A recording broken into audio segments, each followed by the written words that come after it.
Let's get into the nature and personality of God. The Universal Father exists at the absolute center of all reality on the Isle of Paradise, which isn't a metaphor, but an actual place. A massive elliptical island of compressed, stationary energy that serves as the geographic center of the Master Universe. And God the Father is an infinite person with an actual personality who knows each of the trillions of sentient beings in creation, individually and personally. This is radically different from most mystical or philosophical concepts of God. The Urantia book insists that God isn't an impersonal force, an abstract principle, or a diffuse energy. He's a person, infinite, eternal, and perfect, but genuinely personal. He has personality, will, purpose, and the capacity for relationship. The Universal Father is defined by 7 absolute attributes. He's infinite, eternal, perfect, universal, omnipotent, omniscient, and omnipresent. But unlike classical theology that treats these as austere metaphysical facts, Urantia emphasizes that God uses these qualities personally. His infinity means infinite love. His omnipotence serves his purpose of bringing all beings into fellowship with him.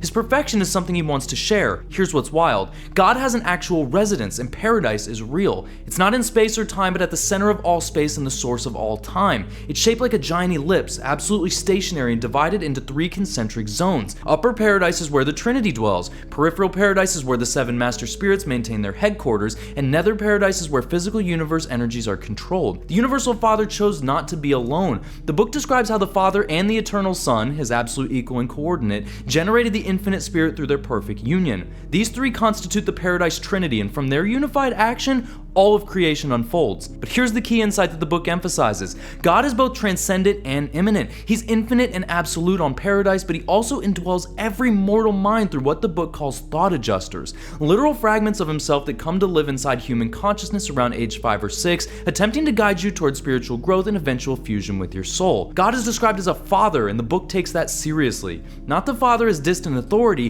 but father as the source who loves his children and wants relationship with them. The entire purpose of the massive cosmic administration described in the book exists to facilitate beings on distant worlds like Urantia eventually making their way to paradise, to stand in the actual presence of the Universal Father. The book says you can't fully understand infinity, but you can know the Infinite Father personally. His infinity doesn't make him distant, it means his love and attention are literally infinite, and he's simultaneously present to every conscious being in the Master Universe. You're not a speck that God might notice, you're a unique personality that he knows completely and loves perfectly. This concept of God as infinite person rather than impersonal absolute is central to everything else in Urantia cosmology. Every celestial being, every universe administration, and every evolutionary plan exists because a personal God chose to create these beings capable of knowing him and becoming just like him.